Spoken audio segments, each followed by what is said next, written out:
Энэ тендертэй холбоотой их асуудал, тулгамдсан асуудал их байна. За тендерт ялаад тодорхой объектыг хийж дуусгахаар 4-5 жил болоод байхад хугацаанд дуусгалгүй явж байхад тэр компани дахиад нэмж тендер авчдаг юм байна. Жишээлбэл тэр урд авсан өмнө авсан ажлаа дуусгаагүй мөртлөө өөр нэг аймагт концессингээр бас нэг зам тавих ажил авчдаг. Дахиад энэ жил нэмж улсын төсвийн хөрөнгөөр дахиад нэмж зам авчдаг. Тэгсэн мөртлөө өмнөх авсан ажлаа 5 жил болгоход одоо хүртэл хийж дуусгаагүй ийм компани байна. Тодруулж хэлэх юм бол Баян-Улгийн аймгийн Өлгий хотоос Цагаануурын чиглэлд тавьж байгаа 40 км-ийн автозам тавих ажлыг ховдын нэг компани авсан байна. 2008 онд. Би энэ хойдон яг өдийд бас төсөл хэрэг эрхчлийн энэ жилийн төсвийг хэлсэж явах үед бас энийг ярьж ийсэн. Өнөөдөр бас дахиад ярьж байна. Гэтэл тэр компани бол нөгөө 2008 онд авсан тендерийн хөрөнгөөр өөр газарт очиод концессингээр ажил гүйцэтгсэн байгаа. Энэ жил дахиад зам авсан байгаа. Ингэж өөгшүүлээд байж болох юм уу? Энэ ч ямар ч ёстой юм бэ? Энэ дээр тодорхой хариулт өгөөч. Тэгээд тэр замыг хизээ дуусгах юм бэ? Дуусгах юм уу, дуусгахгүй юм уу гэж ийм асуултыг нэгдүгээр асуумаар байна. За энэ цаашдаа ийм байдал хэвээр хадгалагдаад байх юм уу? За дээр нь мөн адилхан ерөнхий сайд бид хоёр бас нойдон яг өдийгөөс арай эрт юм да 9 сард 12 оны 9 сард Баян-Улгийн аймгийн Өлгий хотод явж явахдаа ажиллаар 1-р 10 жилийг барьсан Ховд аймгийн бас нэгэн компани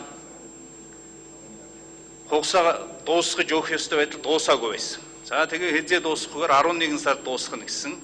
Сая би очиход мөн адилхан огтхонч ажил хийгдөөгөө нөгөө л ажлаа бас 11 сард дуусгана гэдэг. Гэтэл нөгөө 1-р 10 жилийн барилга нурж унчих гэдэг. Тэгэхээр ийм хариуцлагагүй юм асуудал байгаад байдаг. Тэгээд тим компаниудыг ингээд ивент итгээд шин тендер өгөөд ингээд байж болох юм уу юу? Энийг хариуцлага тооцдог тим газар байна уугүй юу? Тэгэхээр 1-р 10 жилийн сургууль хизээ дуусгах юм бэ? Цагаануурын зам хизээ дуусгах юм бэ? Тэр ажлыг авсан компаниуд ингээд нэмж тендер аваад ингээд яваад ах юм уу юу? Ийм хариуцлагагүй юм цаашдаа яваад ах юм уу юу гэдэг ийм асуултанд тодорхой хариулт өгөхийг хүсэж байгаа. За дээр нь энэ жил бол яг нөгөө тендер зарлагдахгүй удаасаар байгаад за тэгээд зарлагдсны янз бүрийн шалтгаанаар сая төсвийн тодтол хийхтэй холбоотой зарим объект хасагдсан. Гэтэл тэр зарим объект маань эрхчлийн төсөвт орсон болов гэсэн чинь эрхчлийн төсөвт бас ороогүй байна. Жишээлбэл Баян-Улгийн аймагт баригдах автовокзалын барилга эрхчлийн төсөвт ч байхгүй энэ жил хасагдаад явцсан. Тэгэхээр энэ дээр тодорхой хариулт өгөөч. Яагаад ийм байдгийг юм бэ? Энэ ч тоглоом биш шүү дээ.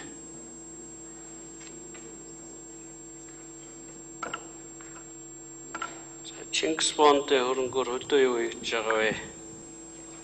Эдийн засгийн яамны хариуцдаг юм уу? Сангийн яамны хариуцдаг юм уу?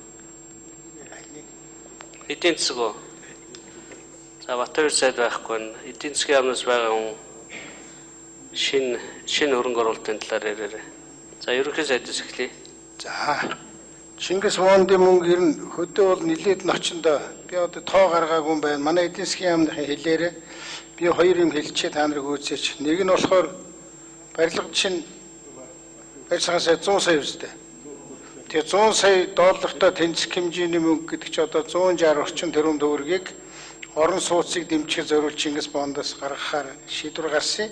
Энийний тал нь бол орон нутг руу явах юм байна. 80 орчим тэрбум төгрөг бол орон нутагт хөдөө орон нутагт орон сууцны орон сууцыг дэмжих ажил зарцуулагдана. Тэр нь зээл өгөөд буцаж авах гэсэн үг л дээ. Хоёр дахь нь бол хөдөө явж байгаа маш их зам байгаа. 570 орчим тэрбум төгрөг гарах ёстой. Энээс хөдөөний замынхаа мөнгөийг хэлчих. Яг яаман дээр хөдөө хотоор нь ялгасан 5% бас хэлээрэй. Батхөрл байна юм.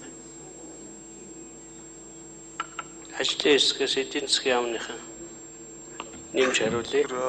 10 төсөл тодорхой болсны 6-аас нь 100% буюу эсвэл хэсэгчсэн байдлаар хөдөө орон нутагт одоо хөрөнгө оруулалт хийх тийм шийдвэртэй байгаа. Нийт мөнгөн дүнгээс нь аваад үзэх юм бол хуваарлагдсан хөрөнгийн 60% орчим хувь нь хөдөө орон нутаг руу чиглэсэн байна. Үүн дотор одоо хамгийн томоохон хэмжээний төслүүдийн дурдах юм бол орон нутагт автоцаан барих төслүүдэд нийтдээ 570 тэрбум төгрөг, шин төмөр замны төсөлд энэ ондоо 200 сая доллар, мөн сая дурдсан төрийн орон сууцны корпорацид 50 сая доллартай тэнцэх хэмжээний хөрөнгөөр орон сууцчлах хөтөлбөр санхүүжүүлэх ийм шийдвэрүүд гарсан байна. Ховдын замын компани 40 км зам тээврийн яам.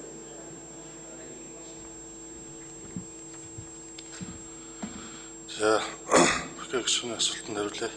Үлгийгээс цагаан нуур чиглэл 40 км зам барилгын ажлыг Алтан зам компани 2009 оны 8 сарын 31-нд гэрээ байгуулсан байдаг.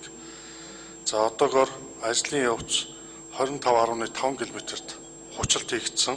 Энэ ондоо дуусгаар ажиллаж байгаа. За мөн энэ компани нь манхан даруй чиглэлийн 100 км замыг анх концессийн гэрээгээр авч ажилласан.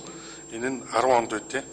За одоогоор ажлын явц 90% буюу 79 км замыг хүчичээд авч байгаа. Энэ ондоо дуусгах гэж байгаа. Төрүүчийн ажлаа дуусгаагүй хүнд яагаад ажил өгөөд байдаг юм бэ л гэж асуугаад байна л да. Энэний нөгөө хар жагсаалтыг сангийн ам хөтлөх үүрэгтэй авах тендер хуулиар биш ээ 8 он тендер зарласан гэж байна. 9-10 онд 9-10 онд улаан сайдаа хар жагсаалт нь хэдэн компани байдаг одоо энэ шиг орох ёстой компанийн